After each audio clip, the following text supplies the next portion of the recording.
गुरुदेव को प्रणाम, गुरु क्षेत्र को प्रणाम, आप सभी को बहुत बहुत धन्यवाद। प्रणाम आप सभी को। हम उपनिषद के 7वें मंत्र पे अध्ययन कर रहे थे। एक सत्र इसका हमने देख लिया है, लेकिन अभी दो ऐसे विकार जो है जो हमारे लिए बहुत आवश्यक है, उस पे हमें काम करना है। तो हम किस तरह से इसके बारे में सोच सकते हैं, इसके परे जा सकते हैं।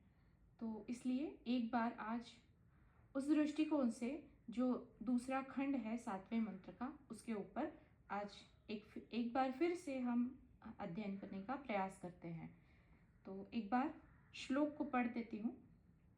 यस्मिन् सर्वाणि भूतानि आत्मैव अभूत विजानतः तत्र को मोह कः शोक एकत्वम अनुपश्यतः। तो आज ये जो तत्र को मोह कः शोक एकत्वम अनुपश्यत, मतलब जो एकता में स्थित हो गया, अनुपश्यत यानी जो नित्य निरंतर एकता के दृष्टि से देखता है, उसके लिए सारे भेद मिट ही गए। अब उसके लिए कोई भेद नहीं शेष बचा। अब कोई भेद नहीं है तो द्वैत भी नहीं है। अगर कोई द्वैत नहीं है तो विकार भी नहीं है। इसलिए श्रुति यहाँ पे बता रही है कि ऐसे मनुष्य के लिए, ऐसे ज्ञान में स्थित व्यक्ति के लिए अब न कोई मोह बचा, न कोई शोक बचा। तत्र को मोह कः शोक। अब ये जो मोह है और ये जो शोक है, ये दोनों ही विकार है। वृत्तियों के कारण दोनों ही विकार है, जो द्वैत में सामान्य से लगते हैं। और अब ये जो ज्ञानी पुरुष शोक से भी परे हो जाते हैं और मोह से तो पहले ही परे हो चुके हैं, तो ये कैसे भाई संभव होता है? तो इसकी थोड़ी सी खोज करने की कोशिश करते हैं। अलग अलग गीता के श्लोकों में जो बहुत बहुत जगह भगवान बताते हैं शोक और मोह के बारे में, तो प्रयास करते हैं कि हम इसके ऊपर कैसे उठ पाए। तत्र को मोह, ज्ञानी है उसको मोह क्यों नहीं होता? क्यों नहीं होता? क्योंकि उसको जो भी दृश्य जगत है उसमें जो सत्यता दृष्टि करना जो एक सामान्य अज्ञानी जन करता है, वो अब उसमें शेष बची ही नहीं है। जो भी दिखाई दे रहा है उसके पीछे जो तत्व है या आत्मा में ही वो सब कुछ देख रहा है। और जो कुछ भी, जितने भी भूत दिखाई दे रहे हैं, उनमें केवल आत्मा को ही वो देख रहा है। तो अब जो दिखाई दे रहा है वो इंद्रियों के कारण दिखाई दे रहा है, लेकिन जो इंद्रियों से परे है, उस तत्व को जो समझकर, जानकर, उसको जो हर जगह अनुपश्यतः उसमें जो दृष्टि कर रहा है, भले ही दृष्टि को दृश्य दिख रहा है, लेकिन उस ज्ञानी की दृष्टि कहाँ पे स्थित है? जो नहीं दिखाई दे रहा है उस तत्व पे स्थित हो गई है। तो अब कोई मोह बचा ही नहीं। और मोह का कारण है शोक। शोक मोह के कारण होता है। अगर मोह ही नहीं तो शोक बचा ही नहीं। तो ये दोनों विकारों से ये ज्ञानी अपने आप परे हो जाता है। लेकिन एक सामान्य साधक, सामान्य अज्ञानी जन, वो तो जो दृश्य है उसको माया में ही जीना है। ज्ञान होने के उपरांत भी बार बार ये माया परीक्षा ले ही रही होती है। और ये जो माया का जाल है, ये पता नहीं चलता हमें किस क्षण वो कौन सा आकर्षण हमें मोहित कर दे।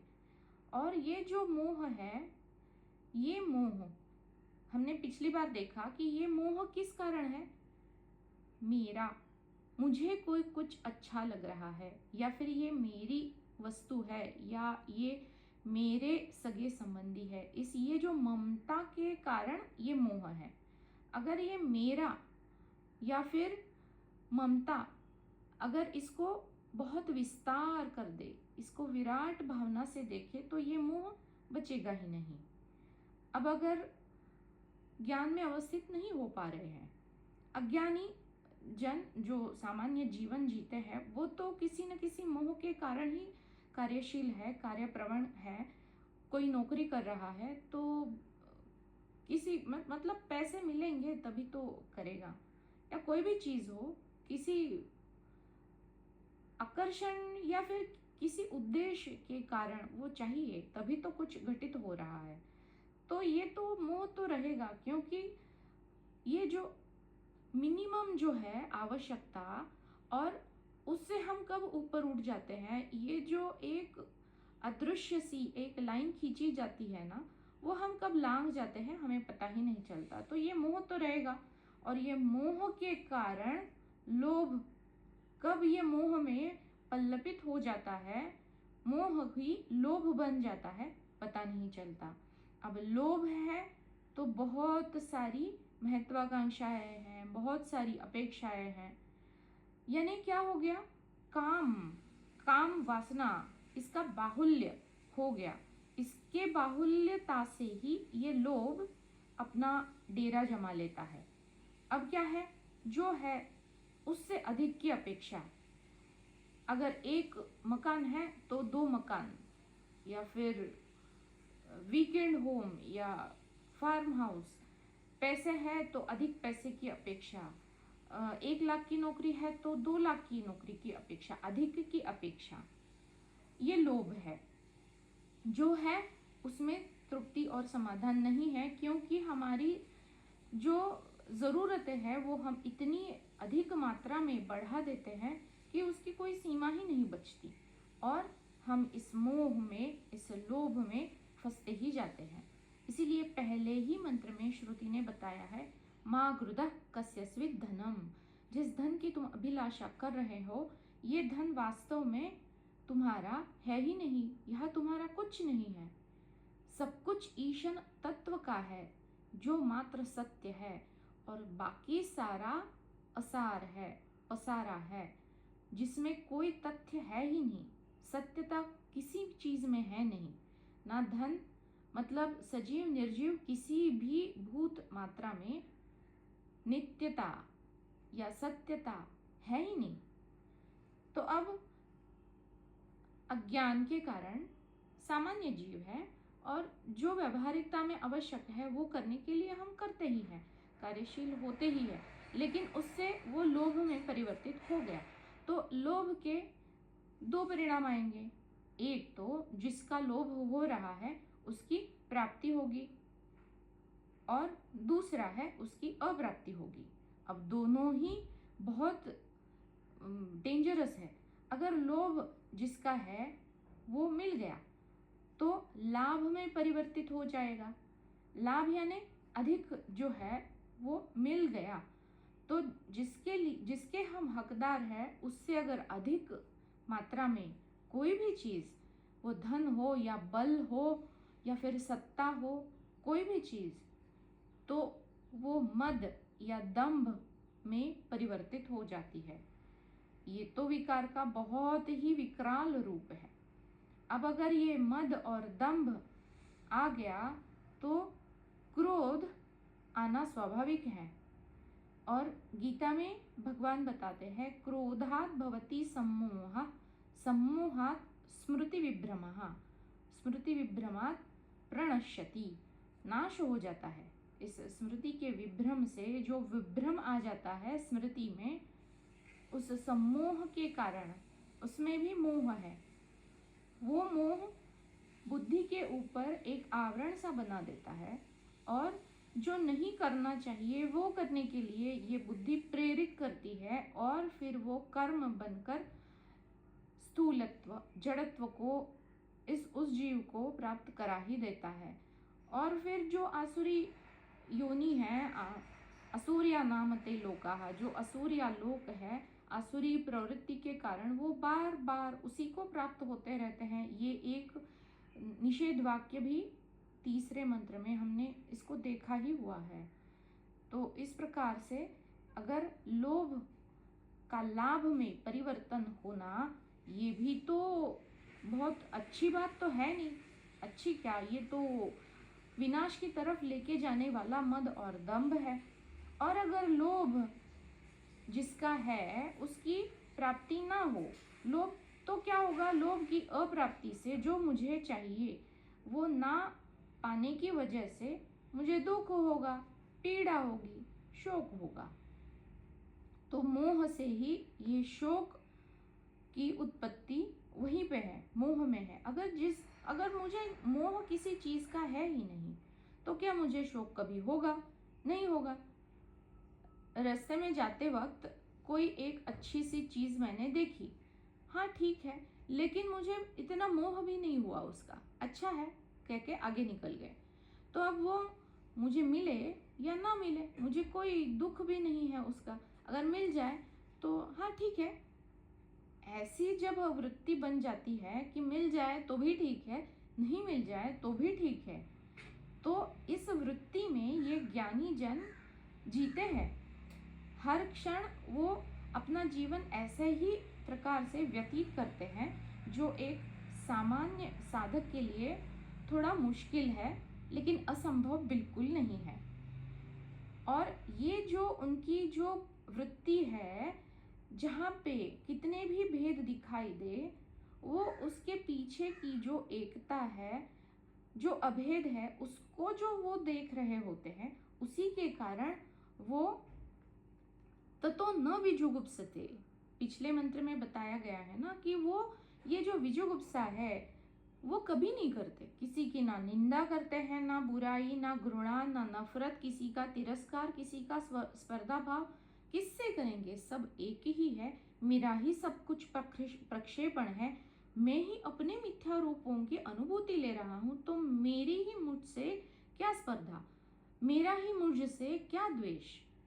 जैसे एक हाथ, मेरा ही एक हाथ दूसरे मेरे हाथ का कभी द्वेष या तिरस्कार कभी नहीं करेगा। ये तो दोनों एक साथ मिलके ही कोई चीज बड़ी सी अगर उठानी है तो ऐसा कभी नहीं होता कि एक हाथ उठाए और दूसरा बोले कि मैं नहीं तुम्हारा साथ दूंगा ऐसा कभी नहीं होता। ये जो स्वगत भेद है, ये जैसा एक जीव के भीतर पाया नहीं जाता, उस प्रकार से ये ज्ञानी जीव है, ये उसके ही स्वगत भेद हो जाते हैं। उसका जो स्व है वो इतना फैल जाता है कि कोई दूसरा शेष बचता ही नहीं है। तो जो उसकी मदद नहीं कर रहा है वो उसके पीछे के कारण को देखते हैं और बस हंस के आगे निकल जाते हैं। तो ये जो दृष्टिकोण में बहुत बड़ा सा बदलाव आ जाता है, ये एक ज्ञानी के लक्षण में से एक है। अब इसीलिए ये कोई भी पीड़ा या कोई शोक हमें ना हो, हम उससे आहत ना हो, इसीलिए तो हमारे संस्कृति में सब कुछ पिरोया गया है, लेकिन हम उसको उस विज्ञान की दृष्टि से कभी देखते ही नहीं है। कि जैसे हम पहले के लोग जब खाना खाते थे तो जमीन पे बैठते थे, जमीन पे तो वो गोबर से बनाई हुई जमीन होती थी, तो कीट या जो भी है तो वो वहाँ पे आंट्स जैसे होती है तो वो ना आ जाए हमारे खाने में। इसलिए सबसे पहले क्या करते थे, जो हमारी थाली है उसके बाजू में एक पानी का मंडल बनाया करते थे 3 बार, ताकि वो हर तरफ से घिर जाए।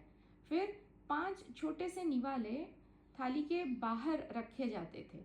अगर कोई कीट आ भी गया तो वो बाहर जो निवाला छोटा छोटा रखा हुआ है, बिल्कुल छोटे से 5 निवाले, तो वो उनकी तरफ आकर्षित होगा और हम हमारा खाना अच्छी तरह से खा पाए।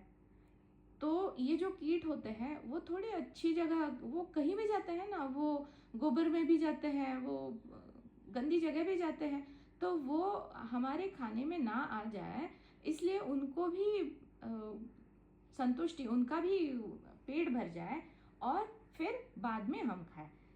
तेन त्यक्तेन भुंजित, हाँ, ये हर बात में हमारी संस्कृति में पिरोया गया है। तो ये हमारी संस्कृति की विशेषता है जो हमें त्याग की भावना से जो भी उपलब्धियां हमें जीवन में मिली है उनका लाभ हम ले, उपयोगिता में लाए। और ये तख्ते न भुंजी था का जब मैं सोच रही थी तो एक उदाहरण मेरे सामने आया, दधीचि ऋषि का। अगर निस्वार्थ जीवन, त्याग और परोपकार की जो परिसीमा है उसका अगर कोई उन्नत कोई उदाहरण है तो ये दधीचि ऋषि है। दधीचि ऋषि बहुत महान ऋषि थे। उनकी तपस्या और उनका जो तपोबल वो बहुत बढ़ गया था। और उस काल में देवों और असुरों में बहुत युद्ध भी चलते थे और एक वृत्रासुर जो राक्षस था उसका वध करना बहुत आवश्यक बन गया था। वो वरना वो सारे ही देवताओं को फिर निशेष कर देता। अब सारे देवताओं ने गुहार लगाई तो महादेव ने बोला कि आप दधीचि ऋषि के पास जाइए, और दधीचि ऋषि है अगर वो अपनी सारी जो अस्थियां है, शरीर की अस्थियां अगर वो देने के लिए तैयार हो जाए तो ये उनकी अस्थियों से जो अस्त्र बनेगा उसी से इस वृत्रासुर को मारा जाएगा, वरना वो बहुत बलशाली हो चुका है। तो देवताओं को अपनी अस्थियां दधीचि ऋषि ने बड़ी आसानी से हामी भर दी, दान कर दी। इतना उनका निस्वार्थ जीवन रहा, परोपकार के लिए वो जिए। और इसी उनकी जो अस्थियां है तो जब, क्योंकि वो जो तप होता है वो तप की जो शक्ति होती है तो वो उनके हर कण कण में, उनके शरीर में, उनके हड्डियों में पूरी तरह से अंदर तक वो सारा जो तप का बल है वो सोख लिया गया था। तो ये जो योग साधना की वजह से ही उनकी अस्थियों का महत्व था। और उन्होंने जब हामी भरी तो अग्नि में वो समर्पित हो गए, खुद के देह को त्याग दिया योग साधना में स्थित होके। और उनकी हड्डियों से फिर इंद्र ने वज्र नामक बहुत बड़ा सा शक्तिशाली अस्त्र बनाया, जिसको हम आज भी जानते हैं, किसी न किसी कहानी में पढ़ते हैं। तो ये वज्र इस दधीचि ऋषि की देन है, उनके कारण ये बना। और बहुत युद्धों में, महाभारत में भी इसका प्रयोग हुआ है। तो बहुत सारे युगों में, युगों युगों तक ये देवताओं को सहायता बनकर उनकी सहायता करता रहा। इसीलिए हमें पता नहीं होता, हमारे जो परम वीर चक्र जो दिए जाते हैं ना, जो योद्धा है सीमा में, जो सैनिक होते हैं, वो जब युद्ध में सीमा का रक्षण करते करते जब वो अपना देह बलिदान कर देते हैं तो जिनको ये परमवीर चक्र मिलता है, तो इस परमवीर चक्र के ऊपर इस वज्र के अस्त्र का चिन्ह अंकित है। तो ये बात अगर हमें पता हो कि इस वज्र के पीछे क्या कहानी है, कितना बड़ा त्याग, कितना निस्वार्थ जीवन और परोपकार, ये हमारी संस्कृति सिखाती है। ना कि भोग की संस्कृति, लालसा, अधिक की चाह, ये कभी नहीं सिखाती। जो है उसमें खुश रहो, जो है वो त्याग पूर्वक उपभोगिता में लाओ। बलिदान और निस्वार्थ जीवन, परोपकार, यही हमारी सीख है जो हमें, जो एक उन्नति है, आध्यात्मिक जो एक श्रेष्ठता है, उस पायदान तक लेके जाती है। ये संस्कृति जो हमें पता ही नहीं है कि हमारे कितने छोटे छोटे चीज़ों में ये सब कुछ पिरोया गया है। जब हम इसको देखेंगे विज्ञान की दृष्टि से, तब हमें पता चलेगा कि ये भोग हमें सिखाते ही नहीं, ये लालसा हमारी संस्कृति हमें सिखाती ही नहीं, जो है खुश रहो। तो अब ये हर एक का अपना अपना जीवन है, अपना अपना चुनाव है कि मुझे क्या चाहिए। ये सब जानते हुए भी अगर अधिक की अपेक्षा है, मतलब वो चैन नहीं आ रहा है, तो कोई बात नहीं, ये उस जीव का प्रारब्ध भी हो सकता है, तो वो पा लेना चाहिए। लेकिन मुझे क्या चाहिए, इसका चुनाव तो हर एक जीव ने अपना अपना ही करना है। क्योंकि बताया जा रहा है मोह के कारण लोभ और लोभ के कारण उसकी प्राप्ति हो या उसकी अप्राप्ति हो, उससे केवल और केवल आसुरी गुणों के ही या फिर आसुरी लोगों का ही एक रास्ता बन जाता है अदृश्य रूप से। तो ये तो मार्ग तो बताया गया है, अब किस मार्ग पे चलना है, त्याग पूर्वक भोगना है तो उस मार्ग को भी आप प्रशस्त हो सकते हैं, और चाहिए ही चाहिए तो वो उसकी भी उपलब्धि तो जीवन में है ही। जैसे हमने पिछले सत्र में एक दो उदाहरण लिए थे, तो सीता को भी तो मोह हो गया स्वर्ण के, जो हिरण क्या कभी स्वर्ण का हो सकता है, लेकिन हो गया। और इस मोह के कारण ही राम और सीता दोनों को दुख भुगतना पड़ा, और वो ये बहुत काल तक चला, 10-12 साल उनको ये दुख झेलना पड़ा। अब इस रावण का भी हमने देखा कि उसका भी तो विनाश किस कारण हुआ, लालसा की वजह से, काम वासना की वजह से, और उसका जो बल था उसके ऊपर जो उसका गुरूर था, मद या दंभ था, तो वो सारा इकट्ठा होके वही उसके विनाश का कारण बना। लेकिन सबसे पहला उसका जो सिरा है वो है मोह और अहंकार, उसी के कारण उसने खुद का विनाश कर लिया, वरना किसी में इतनी ताकत ही नहीं थी कि रावण को विनाश कर दे। ये दोनों ही उदाहरण हमने पिछले सत्र में लिए हैं, तो इसीलिए इसको ही आगे लिया। और फिर मोह, और मोह से जो भी शोक या दुख आगे बढ़ जाते हैं मोह के कारण, तो ये तो विनाश की तरफ लेके जाते हैं। इसका बहुत बड़ा उदाहरण तो कौरव है, दुर्योधन है। क्यों हुआ दुर्योधन का विनाश, क्यों हुआ? उसको भी तो अच्छा क्या है बुरा क्या है बताने वाले बहुत सारे बड़े जन वहां थे ना। दुर्योधन को और दुशासन और फिर धृतराष्ट्र को भी, उनके पिता, उनको भी तो विदुर ने कितनी नीतियां सिखाई, उनको अच्छा क्या है बुरा क्या है।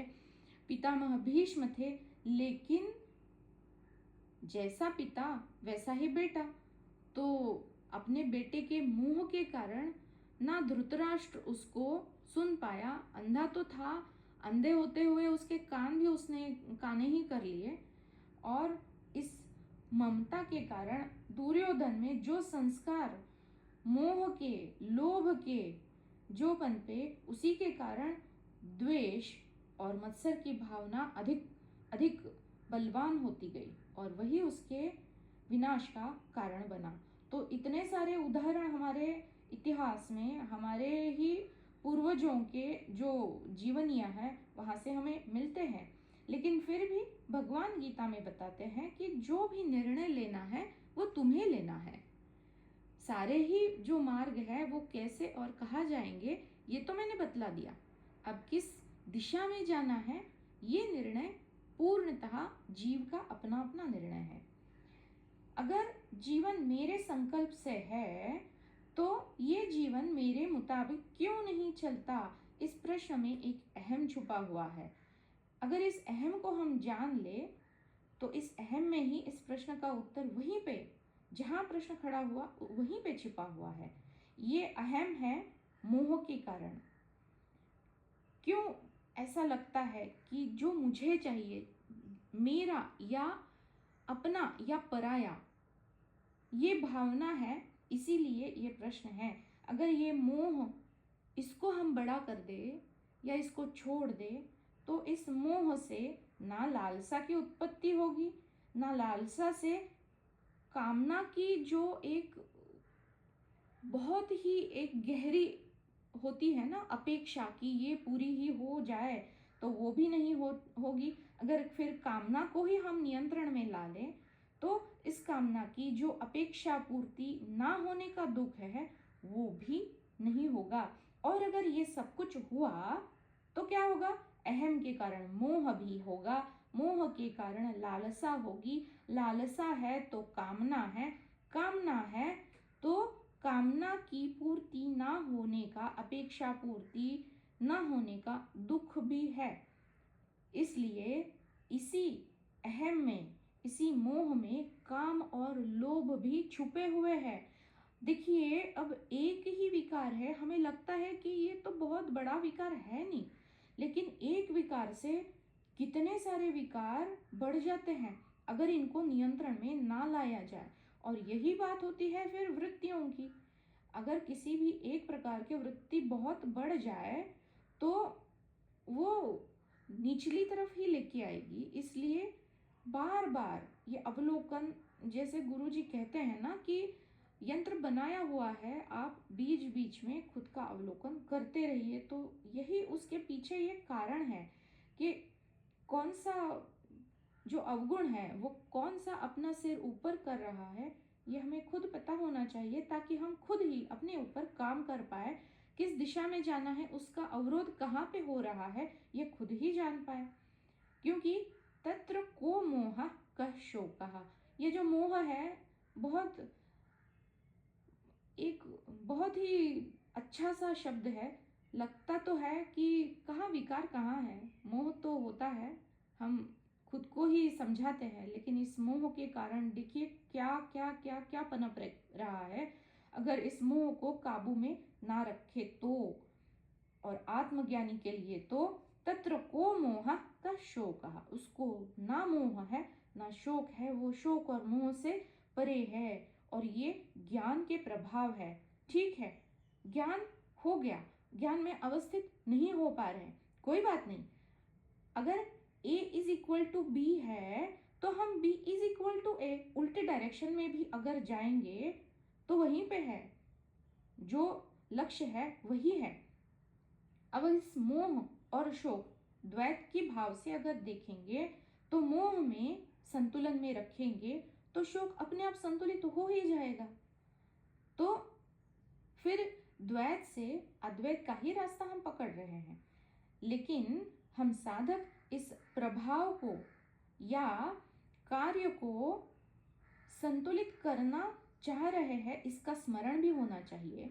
और कार्य को उन्नत, जो भी कार्य करेंगे उसको उन्नत और संतुलित रूप से उस कार्य को सधने का एक हमेशा स्मरण में रहना चाहिए कि ये क्यों हो रहा है, क्यों किया जा रहा है, किस दिशा में जाने के लिए। मतलब ब्रह्म तत्व जो है, उस तत्व की प्राप्ति के लिए हम जो भी कार्य करेंगे, छोटी मोटी गलती भी हो गई ना तो ये एक गुरु क्षेत्र यानी गुरु माँ है तो ठीक है, छोटी मोटी गलती तो वो उसको निग्लेक्ट कर देती है क्योंकि अनजाने में हुई है।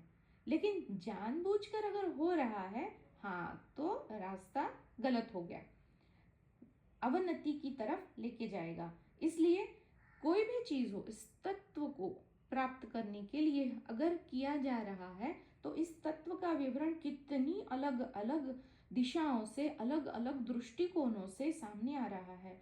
तो जो भी दृष्टिकोण, हर एक का चित्त अलग है, तो जिसके लिए जो प्यारा लगे वो अपने अपने मार्ग से वहां तक, वहीं तक जाएगा। तो इसका मूल यानी क्या, शोक और मोह का उच्छेद है, जो हमें इस तत्व में समाहित होने के लिए एक मददगार साबित होगा। ये एक रास्ता है तत्व में विलीन होने का। या फिर मोह और शोक पे हम नियंत्रण पाकर भी ये संभव हो सकता है ज्ञान में अवस्थित होना। लेकिन जो मोह है यानी मेरा है और पराया है, जैसे कि अभी हमने जो उदाहरण लिया था महाभारत का, तो देखिए जो गीता के श्लोक है वो सारे श्लोकों का पहला श्लोक धृतराष्ट्र ने पूछा है, एक अंधे राजा ने पूछा है, और वो केवल स्थूल आंखों से भी नहीं, उसकी दृष्टि की जो आंखें हैं वो भी अंधी है। इसलिए उसने वहां पे पूछा है, मामकः पांडवः चैव किम कुर्यत संजय। संजय वहां पे ये जो मेरे पुत्र और पांडव के पुत्र वहां पे क्या कर रहे हैं। अगर वो छोटे जब थे तो उनके पिता और माँ तो राजपाट तो उसी के हाथ में था, तो वो जैसा भी उसको उनको अपना बना के अगर रखता, तो क्या ये मेरा और पराया इन बच्चों में ये संस्करण भी हो जाता कि ये तो अपने हैं, ये पराये हैं, कुछ सिखाया जाता है, मान्यताएं हैं, तो ये होता ही नहीं। तो कभी कभी तो बहुत सारी मान्यताओं से जैसे हम घिरे हुए होते हैं, इसी के कारण फिर ये इतना बड़ा हो जाता है। मोह मामकः पांडवश्चैव, यानी मैं और मेरा, मेरा से प्रेम है, जो मेरा है उससे मोह है, उससे ममता है। कैसी ममता? अंधी ममता। वो जो मांगेगा वो मैं दूंगा। अगर हम इसको अपने ही जीवन में अगर देखते हैं कि बेटा है, बहुत सारी चॉकलेट मांग रहा है, तो उसके स्वास्थ्य के लिए अगर वो अच्छी नहीं है बात, तो उसको मना करना चाहिए। लेकिन अगर वो मांग रहा है तब भी देना ही है, देना ही है, तो ये ममता हावी हो गई। तो कहाँ ये संतुलन, मतलब जो भी हर चीज़ एक संतुलन में है, तो आचरण में हम इसको अपनी अपनी जीवन में अपनी अपनी उपलब्धियां है, तो वहाँ पे हम इसे कैसे पिरो सकते हैं, ये तो हर एक का अपना अपना जीवन की पुस्तिका है, तो हर एक का अपना अपना चैप्टर अलग होगा। तो इसीलिए मैं और मेरा, यानी मेरा जो संबंधी है, मेरे जो सगे हैं, उसमें से अगर कोई मर गया तो मुझे दुख होता है। क्यों क्यों होता है दुख? अगर कोई अनजाना मर गया, अगर हम रास्ते पे जा रहे हैं और किसी का वो जा रहा है जनाजा, या उसको जो उठा के लेके जाते हैं, तो हमें उतना दुख नहीं होता कि जितना हम अपने जो रिलेटिव्स हैं, दादा, काकी, बुआ, मौसी, चचेरे कोई, तो उनके जाने से दुख होता है। क्यों होता है? ममता जुड़ी हुई है, प्रेम जुड़ा हुआ है। और जो अनजाना है उससे कोई लगाव नहीं है, उससे कोई ना कोई ममता है ना कोई प्रेम है, बस एक नमस्कार करके हम आगे निकल जाते हैं। तो कोई जो भी जो दृश्य है, दिखाई जो दे रहा है, हमें पता होता है कि एक न एक दिन वो नश्वर है ना, तो उसका मरना, या अगर कोई वस्तु है तो उसका नष्ट हो जाना, उसका ध्वंस हो जाना तय है, हम ये जानते हैं। फिर भी ये जो मोह ममता, हम जिसे प्रेम कहते हैं, असल में है नहीं, लेकिन जो कहते हैं वो जुड़ा हुआ होता है, उसी के कारण दुख होता है। या फिर कोई अगर चीज़ हम घर लेके आते हैं, बहुत कीमती वाली चीज़ है और महंगी है और नई अभी घर पे लाई है, और लाते ही दूसरे दिन समझो वो टूट गई, तो क्या होता है? घर पे जो भी थोड़ा सा तीखा स्वभाव वाला होता है, तो झगड़ा अपने आप हो जाता है। क्यों होता है? जो नई चीज़ लाई है, जो बहुत अनमोल है, कीमती है, उससे ममता जुड़ी है, स्नेह जुड़ा है, उस चीज़ से जुड़ा है। अब वही चीज़ मान लो 1 साल हो गया, उसका इस्तेमाल कर लिया, 1 साल के बाद टूट गई, तो वही आदमी है, अब वही तीखा वाला है आदमी, बोलेगा अच्छा ठीक है, कोई बात नहीं, नहीं लेके आएंगे। तो ये बदलाव क्यों हो रहा है?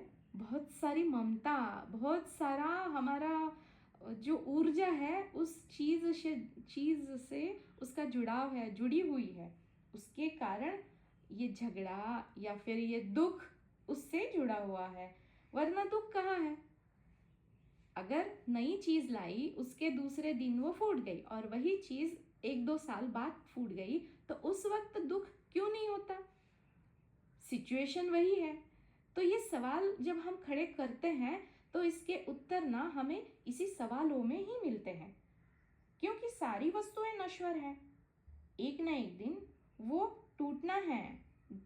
जो बनता है उसका बिगड़ना उसी क्षण तय है, हमें पता है, लेकिन यह सत्य भुलाया जाता है। क्यों भुलाया जाता है? बुद्धि भ्रमित होने के कारण। बुद्धि को मोह ने आवरण कर लिया उसके ऊपर, और इस मोह के कारण ही दृष्टि बदल गई। मेरी जो ममता है वो उस वस्तु से या व्यक्ति से इतनी उसका जुड़ाव हो गया है कि वही दुख का कारण बनता है। तो ये तो मतलब एक क्या हम कहें विश्लेषण, या जैसे वो चीर फाड़ करके देखने की कोशिश करते हैं उस प्रकार से हम कर रहे हैं। हम खुद भी अपने अपने उदाहरणों में, अपने अपने जीवन में इसको एक ना एक, कभी ना कभी तो इसको हमने अनुभव किया ही होगा। तो ये दुख के लिए गीता में 2-3 श्लोक है जिससे हमें कोई सीख मिलने की बहुत संभावना है। पता नहीं हमें किस धागे से वो धागा ऊपर खींच ले।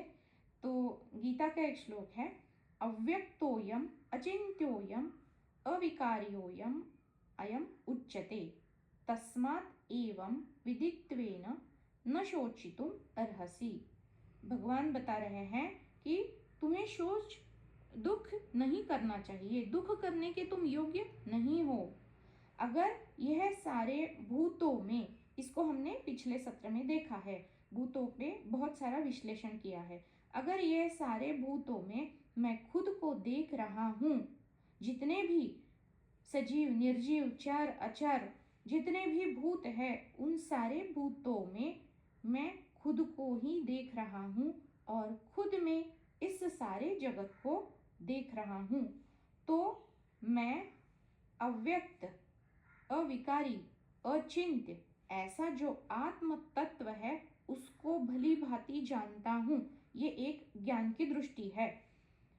इसको जब हम जान लेते हैं तो उसके बाद जो मरता है या फिर वस्तु है, तो जो नष्ट होता है वह उसका जड़ स्वरूप है ना, जो ध्वंस हो रहा है, मिट रहा है या फिर जल के खाक हो रहा है। लेकिन ये जड़ यानी स्थूल रूप ये तो मिथ्या है। हरेक चीज में जो जड़ और चेतन दोनों का मिलाप है ना, दोनों का समन्वय है। जो चेतन स्वरूप है वो तो अविकारी है। और अगर जैसे मैं जड़ और चेतन की एकता हूँ, तो मेरे जो सगे और संबंधी है वो भी तो जड़ और चेतन की एकता है। तो स्थूल शरीर अगर गिर गया तो चेतना तो वैसी ही है। अब आगे इसमें बताते हैं भगवान, जातस्य ही ध्रुवो मृत्युर ध्रुवम जन्म मृतस्य च तस्मात् अपरिहार्यार्थे न त्वं शोचितुम अर्हसि। क्यों शोक नहीं करना चाहिए? यहाँ पे इस श्लोक में भगवान बताते हैं जिसका जन्म है उसकी मृत्यु निश्चित है। तो ये जन्म हम मृत्यु के लिए लेते हैं या ये मृत्यु है वो जन्म के लिए लेते हैं? ये भी एक प्रश्न सवाल यहाँ पे खड़ा हो जाता है। तो भगवान यहाँ पे कहते हैं श्लोक में, जिसका जन्म है उसकी मृत्यु निश्चित है, और जो मृत्यु को पाता है उसका जन्म निश्चित है। तो तू शोक क्यों कर रहा है? न त्वं शोचितुम अर्हसि। जो आया है वो एक न एक दिन जाएगा, जाएगा ही जाएगा, जाना तय है, वरना आएगा ही नहीं। इसको मराठी में समर्थ रामदास स्वामी जी ने बहुत बढ़िया से समझाया है। बस 2 ही लाइनें हैं, इसको मैं समझा भी देती हूँ। वहां पे रामदास स्वामी कहते हैं, मरे एक त्याचा दुजा शोक वाहे, अकस्मात तो ही पुढे जात आहे। यानी कि जो मर जाता है तो बाकी जन उसका शोक करते हैं। मरे एक त्याचा दुजा यानी दूसरा, शोक वाहे शोक कर रहा है, अकस्मात तो ही पुढे जाता है। अकस्मात यानी उसी क्षण, लेकिन जो उसका शोक कर रहे हैं वो ये भूल जाते हैं कि अकस्मात उसी क्षण से वह सब तो ही पुढे जाता है, सारे उसी पथ पे आगे जा रहे हैं, वही मृत्यु पथ है, वही मृत्यु लोक है और सब उसी पथ पे आगे बढ़ रहे हैं। आज ये मरा है, कल आप सब लोग मरने वाले हो, ये हम भूल जाते हैं। और जो मर मर गया उसका शोक करते हैं। ये मृत्यु और ये जन्म बार बार क्यों लेना पड़ता है? इसको भी अगले ही लाइन में रामदास स्वामी बता रहे हैं। वही लोभ और मोह के बारे में ही बात आ रही है आगे। मराठी है, इसको पढ़ देती हूँ और हिंदी में बता दूंगी। पुरे ना जनी लोभ रे क्षोभ त्याते। उसको बस, अब बस ये भावना आ ही नहीं रही है। लोभ उसको हो ही रहा है, अधिक अधिक अधिक। पूरे ना जनी, वो उसको अब बस ये भावना नहीं आ रही है। लोभ रे क्षोभ त्याते, लोभ से क्षोभ, यानी लोभ और क्षोभ यही जन्म और मृत्यु के चक्र में फंसने के कारण बन जाते हैं। पुरे ना जनी लोभ रे क्षोभ त्याते, म्हणोनी जनी मागुता जन्म घेते। म्हणोनी, इसीलिए जनी यानी जन सामान्य जन, मागुता यानी फिर से जन्म घेते, जन्म लेते हैं। ऐसे है ये लोभ और मोह। और ये मोह के कारण लोभ अगर प्राप्ति भी हो गई तो भी विनाश का कारण है, अप्राप्ति हो गई तो वो दुख का कारण बनती है। अब ये शोक क्यों भगवान अगले एक श्लोक में बताते हैं। अव्यक्तादीनि भूतानि व्यक्त मध्यानि भारत, अव्यक्त निधनान्येव तत्र का परिवेदना। मतलब जितने भी भूत है, इसको हमने पिछले और उसके पिछले भी एक सत्र में इसको बहुत डिटेल में वहाँ पे आप फिर से इसको देखिएगा ताकि बिल्कुल दृढ़ता से समझ में आ जाए।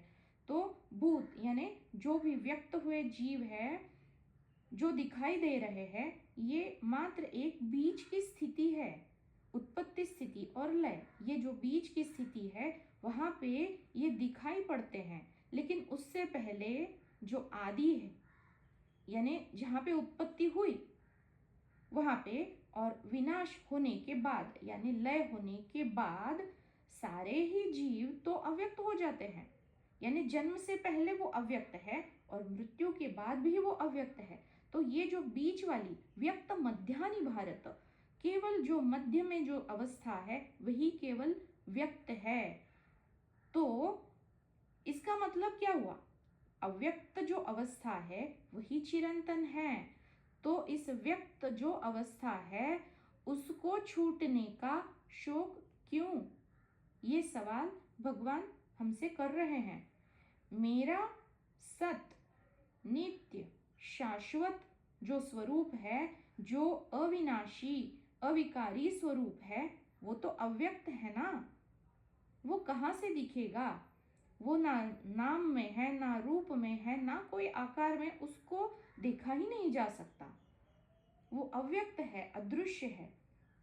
और जितने भी व्यक्त स्वरूप है, जो बीज की स्थिति है, व्यक्त मध्यानि भारत, ये जो व्यक्त है ये मिथ्या है, ये माया की प्रतीति है। यानी जितने भी रंग रूप आकार, वो मात्र प्रतिबिंब है, छाया है। किसकी? मेरी। जो मेरा सत स्वरूप है वही इन सारे माया के जो त्रिगुण हैं, इन गुणों में बरत रहा है, मिथ्या रूपों में। इसलिए भगवान कहते हैं शोक क्यों? जो मैं हूं सो हो जा रहा हूं, मृत्यु के बाद अव्यक्त फिर से हो रहा हूं, तो इसका शोक क्यों? शोक क्यों हो रहा है? अज्ञान से हो रहा है। दुख का कारण केवल और केवल अज्ञान है।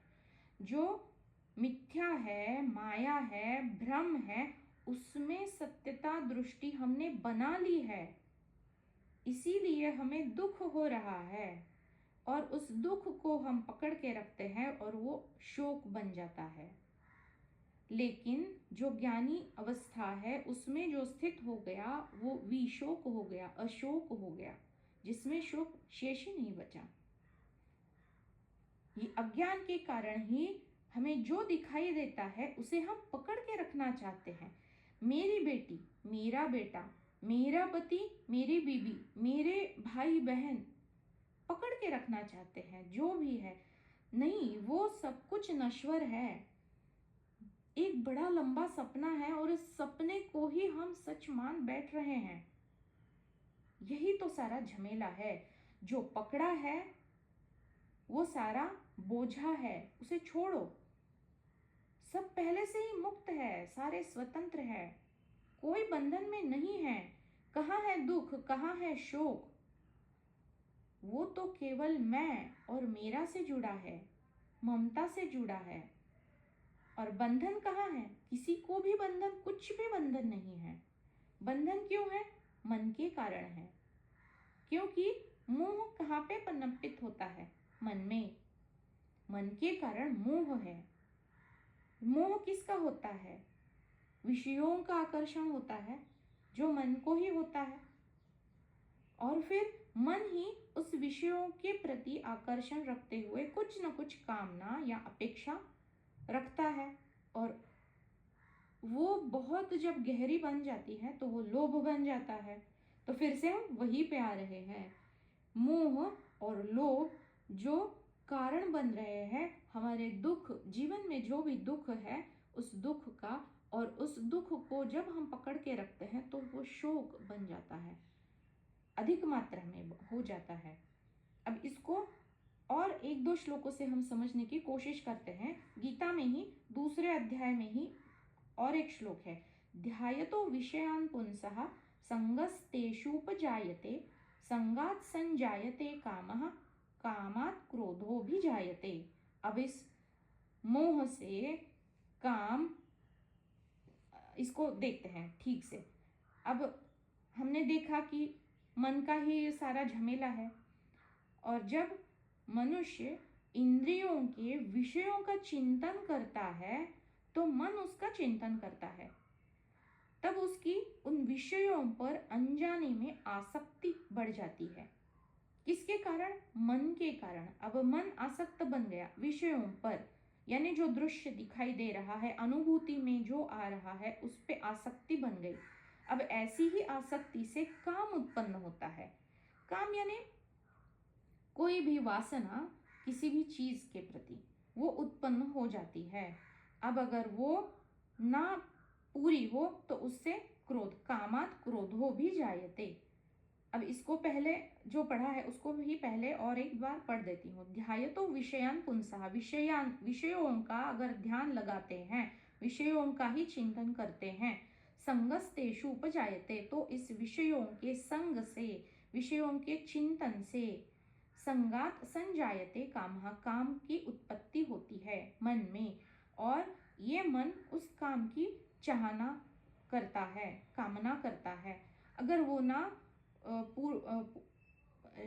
उसकी अगर पूर्णता ना हो, ना वो मिले, तो उससे क्रोध बन जाता है। और ये क्रोध हमने अभी देखा कि बुद्धि के ऊपर मोह का आवरण अगर बन गया तो ये क्रोधवश जो गलत क्रियाकलाप, कार्य घटित हो जाते हैं वही प्रणश्यति, वो हमारे विनाश का कारण बन जाते हैं। गलत क्रिया अगर कर ली तो वो कर्म का फल जरूर आएगा।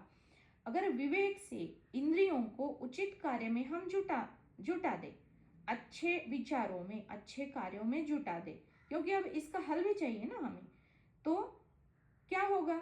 मन कहीं ना कहीं उसको एक खिलौना दिया गया है कुछ अच्छा कार्य करने का।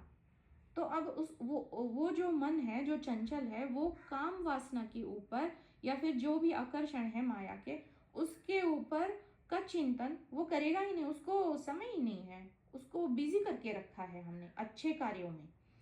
तो इंद्रियों के विषयों का चिंतन ही ना होगा, जिससे मतलब ये ऐसी चीज है कि ये काम जो है, ये तो बड़े बड़े जो इंद्र आदि देव हो गए, वो भी तो इस काम के विकारी, काम के वश गलत गलत कार्य कर बैठे हैं और फिर से पतित हुए हैं। अगर देवताओं की ये स्थिति है, अवस्थाएं हैं, तो हम तो सामान्य जन हैं।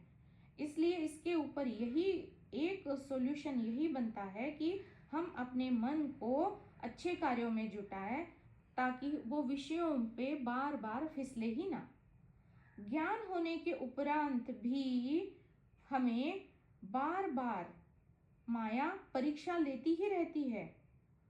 इस माया में हमें सफल होना पड़ता है, गुरु परीक्षा लेते हैं। तो ये अलग अलग जो परिस्थितियां बन जाती है, तो वो यही देखने के लिए हमारी परीक्षा हो रही है कि क्या ज्ञान में अवस्थित हो गए हैं। क्योंकि जो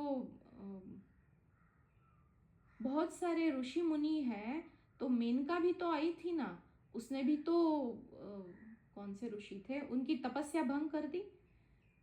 तो ये सारी परीक्षाएं साधकों की होती है। एक बार नारद जी की भी परीक्षा ली गई थी।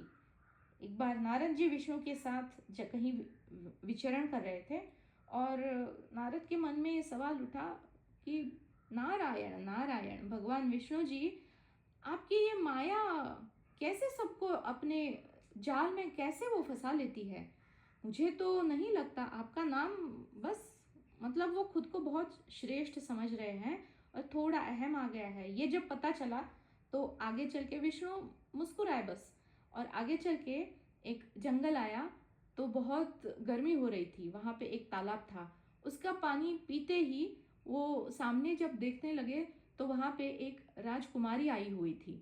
तो वो इतनी सुंदर थी कि उसको देख के वो मोहित हो गए। फिर बोले मुझे यही राजकुमारी चाहिए, मैं इसी से विवाह करूंगा। तो चले गए उसके पीछे पीछे।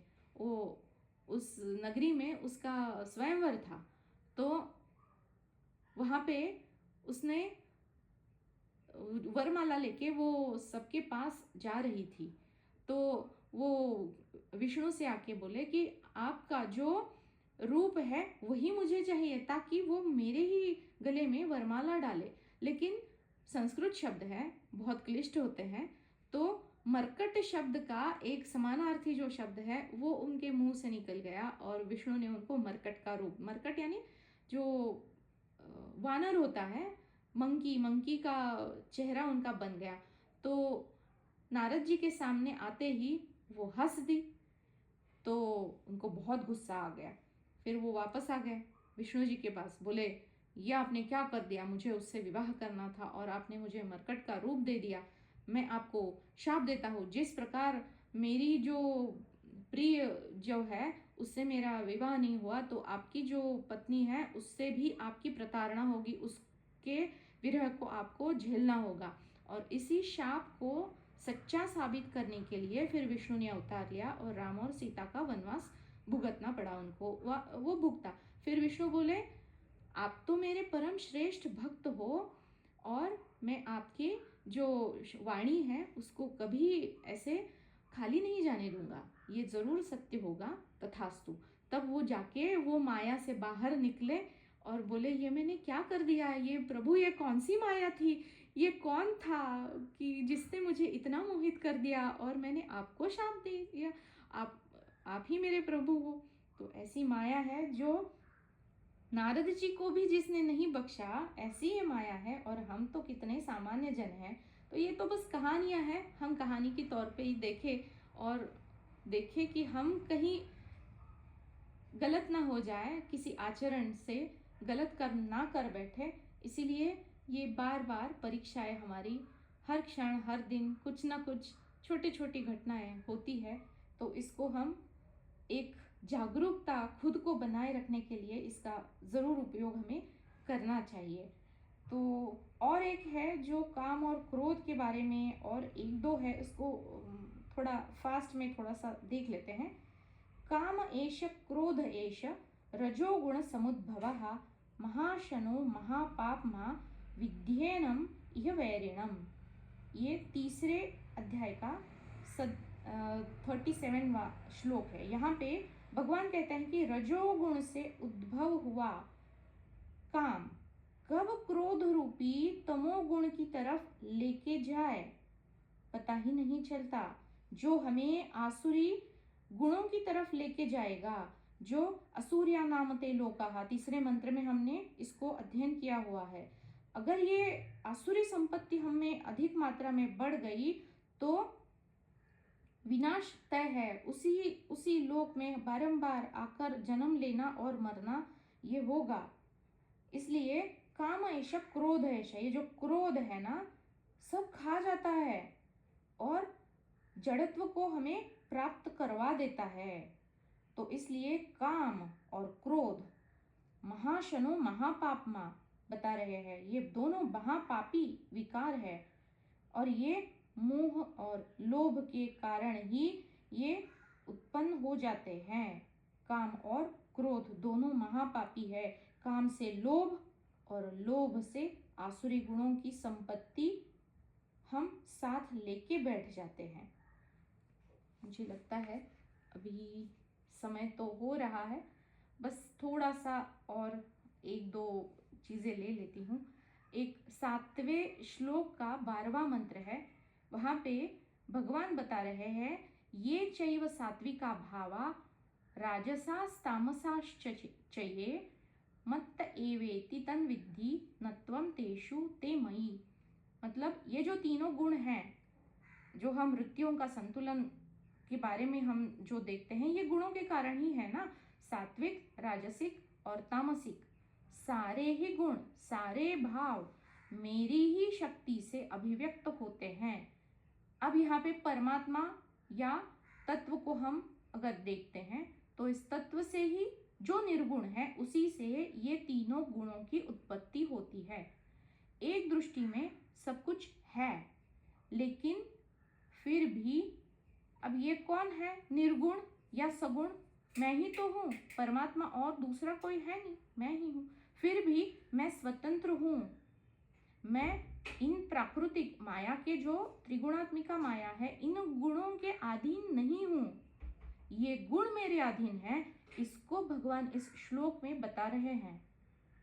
मत्त एवेति तन्विद्धि नत्वं तेषु ते मयि। वो मेरे संतुलन में है, मैं गुणों के अधीन नहीं हूँ। ये अगर हम जान ले तो अब अगर गुण मेरे अधीन है तो मोह और शोक की क्या हैसियत है? क्या हम इसके ऊपर काबू नहीं कर पाएंगे? मोहितम नाभिजानाति मामेभ्यः परम अव्ययम। यानी मैं, भगवान यहाँ बता रहे हैं कि भगवान यानी हमें भक्ति के भाव से नहीं देखना चाहिए कि भक्त और भगवान तत्व है और मैं ही तो तत्व हूँ। तो मैं परम अव्यय तत्व हूँ, लेकिन प्रकृति के इन गुणों से मोहित होने के कारण मोहितम न अभिजानाति, इसलिए मैं इस तत्व को सही तरह से जान नहीं पा रहा हूँ। मोहित होने के कारण परमात्मा का यानी मेरे खुद का जो स्वस्वरूप है वो अज्ञानी जन जान नहीं पाते। बहुत चिंतन करने लायक ये 2 श्लोक है, इसके ऊपर हमें जरूर चिंतन करना चाहिए, क्योंकि ये जो शब्द है इस मंत्र में तत्र को मोहः कशोका, इससे हमें द्वैत से अद्वैत में स्थित होने का एक बड़ा सा हम रास्ता यहाँ पे श्रुति माता हमारे सामने रख रही है। मोह से मूढ़ता आती है। मूढ़ता यानी क्या? मूर्खता। अब हम इसको द्वैत में समझेंगे तो मूढ़ कौन है? जो भारवाही जानवर होते हैं, जो कष्टों का भार ढोते हैं, वो मूढ़ है।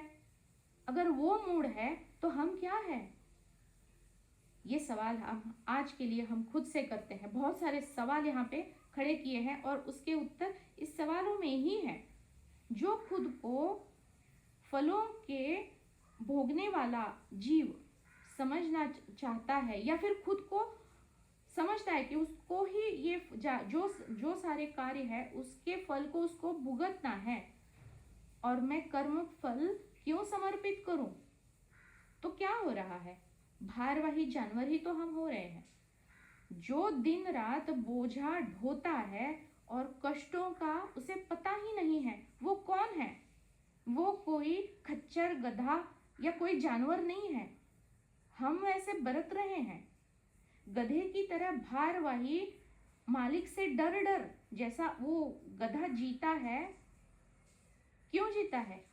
वो चारा पाके खुश है। चारा क्या है? ये माया के आकर्षण है, मोह है। क्या हम उसी से खुश नहीं हो रहे हैं? और हमारा मालिक कौन है हम भूल चुके हैं।